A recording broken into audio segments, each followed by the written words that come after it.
আপনারা কি জানেন আরএসকে ফ্লিকার কেন আরএসকে থেকে লিভ নিয়েছে? আমি জানি আপনারা জানেন না, আর জানবেনই বা কিভাবে, কারণ ওরা তো অফিসিয়াল ভাবে এখনো বলে নাই। কোনো সমস্যা নাই, আমি আজকে বলবো কেন সে আরএসকে থেকে লিভ নিয়েছে আর কে এর পিছনে দায়ী। আরএসকে ফ্লিকার আরএসকে থেকে লিভ নিয়েছে শুধুমাত্র আরএসকে একটা প্লেয়ারের কারণে। ফ্লিকারের বিষয়ে পরে যাই, আগে আরএসকে ব্লেড শুভ কি বলে ওটা আগে দেখি। শুভ 20 কিল। শুভ তো ভালো প্লেয়ার ভাই, ভালো। ওন ভালো বেরোলে দুইবার ন্যাশনাল চ্যাম্পিয়ন মারবে। আরএসকে ব্লেডকে সব রোস্টারই ভয় পায়। এখন ভাবতেছো যে আমি পাগল হয়েছি নাকি? না না ভাই, আমিও পাগল হই নাই, তোমরাও পাগল হও নাই। পাগল হয়েছে সমস্ত রোস্টাররা। ব্লেড যে শুধু বাংলাদেশের একটা প্লেয়ারকে রোস্ট করছে তা না, এর আগেও ব্লেড ওয়ার্ল্ডের একজন বেস্ট রাশারকে অপমান করে কথা বলছে। ওয়ার্ল্ড কাপ খেলতে গেছিল আমাদের দেশের দুইটা টিম, আরএসকে এবং আরসি।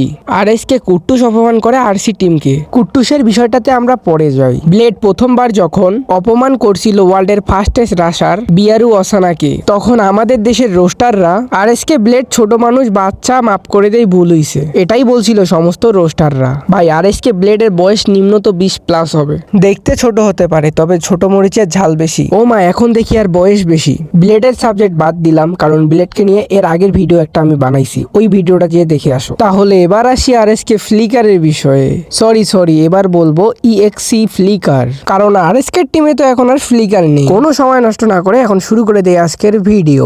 একটা ইউটিউব লাইভে ওয়াচিং থাকে 5 থেকে 6,000। যে প্লেয়ার একটা লাইভে এতগুলো মানুষের সামনে একটা প্লেয়ারকে অপমান করে, তাহলে একবার ভাবো তার টিম মেম্বারকে কিভাবে অপমান করে। শুরুটা হয় ইন্দোনেশিয়া থেকে। ওয়ার্ল্ড কাপ খেলতে গেছিল, ওয়ার্ল্ড কাপ খেলতে গিয়ে ফ্লিকার এতটাও ভালো স্নাইপার চালাতে পারে না। ব্লেডের মাথা একদম পুরো গরম। ব্লেড ফ্লিকারকে বলে যে তুই আমার টিম থেকে বাইর হয়ে যা, স্নাইপার প্লেয়ার ছাড়াই আমরা ভালো খেলতে পারবো। তোমরাই বলো, যেখানে সম্মান নেই সেখানে থেকে কি লাভ আছে? এই জন্য ফ্লিকার আরএসকে থেকে লিভ নেয়। এখন তোমরা দেখতে পারবা যে ব্লেড কিন্তু ফ্লিকারের সাথে এতটাও কথা বলে না, বাট কুট্টুসের সাথে ভালোই সম্পর্ক আছে তাদের। এবার আসি কুট্টুসের কথায়। কুট্টুস এমন একটা মাল যে বোঝে, যে ওর কথা বোঝে সেই শুধু বোঝে। ও দেখতে শুধু ভালো, ভিতরে পুরা ফাটা কলসি। ও একটা প্লেয়ার হয়ে কিভাবে একটা নিজের দেশের টিমকে অপমান করে।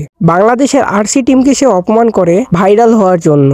সে নিজেই এটা বলছিল একবার, বাহিন চোদেরা, যেই দিন তোদের একটা প্রমাণ পাবো সেদিন তোদের এমন অবস্থা করব, না পাইবি নিজের চেহারা আয়নায় দেখতে, না পাবি নিজের চেহারা কাউকে দেখাইতে। ব্লেডের কথা বলি তাহলে এবার। ব্লেড নিজের অডিয়েন্সের কাছে একদিন এমন মাইর খাবে, না পাবে নিজের চেহারা কাউকে দেখাইতে, না পারবে নিজের চেহারা নিজে দেখতে। আসলে পাগল যখন পাগলাগারোতে যায় তখন একটু পাগলামি বেশিই করে। ভাবতাছি ব্লেডের জন্য 69 নাম্বার সিটটা যেটা আছে হসপিটালে, ওইটা নেব পাগলাগারোতে। ব্লেডের জন্য কেন 69 নাম্বার সিটটা, আগে এটা ভিডিও দেখো। রাশার বল একজন আর স্নাইপার বল একজন। রাশার তো অবশ্যই ব্লেড ভাইয়া, আর স্নাইপার হলো ফ্লিকার ভাইয়া।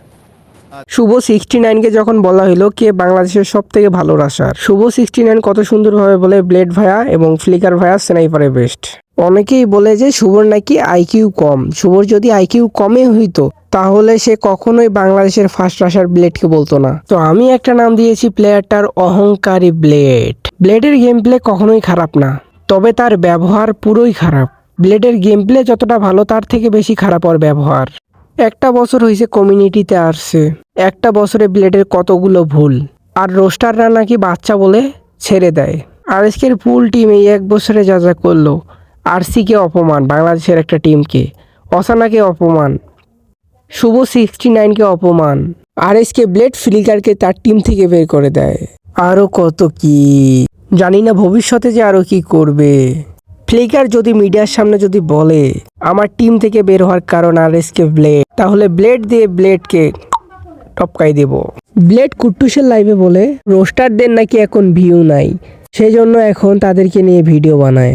সে হয়তো বা জানে না যে স্পোর্টসটা যে বাংলাদেশে আসছে এর পিছনে রোস্টারদের অনেক বড় একটা হাত আছে। রোস্টাররা এখন যা বলতেছে, যার জন্য চুরি করলাম সেই বলে চোর। ফিল হয় যদি কেউ খুঁচা দেয়। আরএসকে আমার ফেভারিট একটা স্কোয়াড, নিঃসন্দেহে তারা ওয়ান অফ দ্য বেস্ট একটা স্কোয়াড। আমার ফেভারিট স্কোয়াড বলে যে ছেড়ে কথা বলবো বিষয়টা এমন, আমার ফেভারিট স্কোয়াড বলে তাদেরকে শাসিয়ে ভালো রাখতে চাই। আমি ব্লেডকে বলতেছি, আমি আগে অ্যানাউন্স না করলো এখন করলাম তুমি বাংলাদেশের একজন বেস্ট রাশার। তুমি তোমাদের সবার প্রিয় অ্যাডভান্স গেমিং যদি ঘোষণা করে তাহলে নাকি একজন বেস্ট প্লেয়ার বাংলাদেশে হবে। পুরা হাস্যকর। এই বোকাচোদা হলো একটা বড় ধরনের রোস্টার নাকি? ট্রেডিং এর কথা কয়ে হাজার হাজার মানুষকে বাস খিলাইতেছে। দিলে ভাই কেমনে রোস্টার হয় একজন? আমার কাছে হাজার হাজার প্রমাণ আছে। অ্যাডভান্স হলো একজন পুরো একটা চিটার। মানুষকে লাইভে সিগন্যাল দেয়, পুরো একবারে ভুয়া সিগন্যাল। 5টা দিলে 5টার মধ্যে 2টা কারেক্ট হয়। আমার কাছে হাতে কোনো প্রমাণ আছে। অ্যাডভান্সকে নিয়ে যদি ফুল ভিডিও চাও অবশ্যই আমি অ্যাডভান্সকে নিয়ে একটা ফুল ভিডিও আনবো। হতে পারে অ্যাডভান্স আমার আগে রোস্ট করা শুরু করছে, তবে এইরকম অ্যাডভান্সকে একদিনে নামানো আমার কাছে বা হাতের খেল। যে নিজের অডিয়েন্সকে লস করায় সেই কেমনে ভাই একজন রোস্টার হয় আমি এটাই বুঝি না। ওর নিয়ে ফুল ভিডিও আমি আনবো যদি তোমরা কমেন্টে বলো। এর জন্য 3 ম্যাচ ছিল 5 ম্যাচ করতে গেল।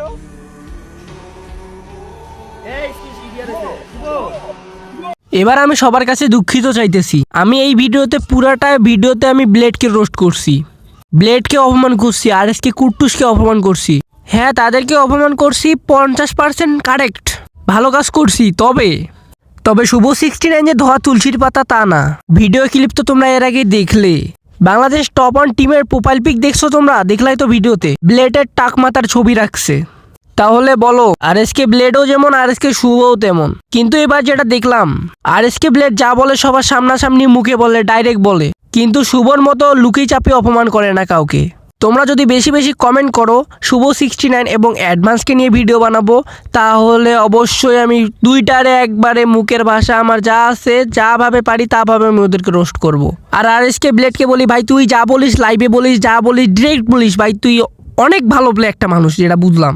তোরে যে আমি রোস্টটা করছি এখন বুঝতেছি রোস্ট করে আমি ভুলে করছি। এরপরে আমি ভিডিও আনবো শুভ 69 মাদার চোদকে নিয়ে, রাহাত মাদার চোদকে নিয়ে, বাংলাদেশ টপ 1 টিম মাদার চোদকে নিয়ে, অ্যাডভান্স গেমিং মাদার চোদকে নিয়ে, সবাইকে নিয়ে একটা ভিডিও আনবো। তোমরা কমেন্ট করো বেশি বেশি করে যে কারে নিয়ে ভিডিও চাও, আমি তারই নিয়ে ভিডিও আনবো। আমার মনে হচ্ছে অ্যাডভান্সের ভিডিওটা আগে আসলে তোমরা বেশি মজা পাবা। অ্যাডভান্স বাইন চোদ কীভাবে রোস্ট করে ওর আমি বাপ।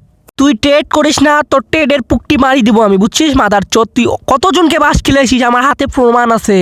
জাস্ট অডিয়েন্স তোমরা কমেন্ট করো, তারপর আমি অ্যাডভান্সের পুকটি একদম ফাঁকা করে দেব। ব্যাংক ব্যালেন্স হয়তো পারে এখন আছে তার $1000, 30 লাখ ডলার, কিন্তু আমি ইচ্ছা করলে আমি 10 দিনে তাকে $10,000 বানিয়ে দিতে পারবো। তো গাইস কি আর বলবো, বাংলাদেশ স্পোর্টস আসার পর যত দুর্নীতি সৃষ্টি হয়েছে এই দেশে যা বলার বাহিরে। আরএসকে ব্লেড এবং আরএসকে ফ্লিকার নিয়ে আমি যা ভিডিওটা আজকে বানাইছি, ভিডিওটা কারেক্ট হবে 10% মনে করো তোমরা বুঝছো, আর বাকি 90% আমি জানি। শুধুমাত্র বাকি 90% আমি পাবলিক করব মনে করো নেক্সট ভিডিওতে, বা আমি নাও করতে পারি এটা পাবলিক। তোমরা কমেন্টে বলো কার নিয়ে ভিডিও চাও, অ্যাডভান্স গেমিংকে নিয়ে ভিডিও চাও, নাকি আরএসকে ব্লেড শুভকে নিয়ে ভিডিও চাও, আর নাকি রাহাত বাংলাদেশ টপ 1কে নিয়ে ভিডিও চাও। আমাকে কমেন্ট বক্সে বলো যেইটা টপিক নিয়ে তোমরা ভিডিও চাবা ওই টপিক নিয়ে ভিডিও আনবো, আর পুরো একবারে পুকটি ভাগ করে দেবো সবার রোস্ট করে। ভিডিওতে লাইক করতে ভুলবা না, কমেন্ট করতে ভুলবা না, আর তোমরা যা কিছু বলতে চাও আমি ইমেল রাখবো, আমার ইমেলে তোমরা ইনবক্সের প্রমাণ সব কিছু পাঠাই দিবা। যারা যারা ভিডিওতে লাইক করো নাই, কমেন্ট করো নাই, অবশ্যই লাইক কমেন্ট করে দিয়ে সাথে থাকবে আমার। আরে ভাই দেখো কি ভাই, লাইক করো, কমেন্ট করো, সাবস্ক্রাইব করো, শেয়ার করো, তোমার বন্ধুদের মাঝে আমার ভিডিওটা দেখাও যে আমি আরেকটা রোস্টার আছি, সবার পুকটি ভাগ করে দিতেছি, পাঠাও ভিডিও সবার কাছে।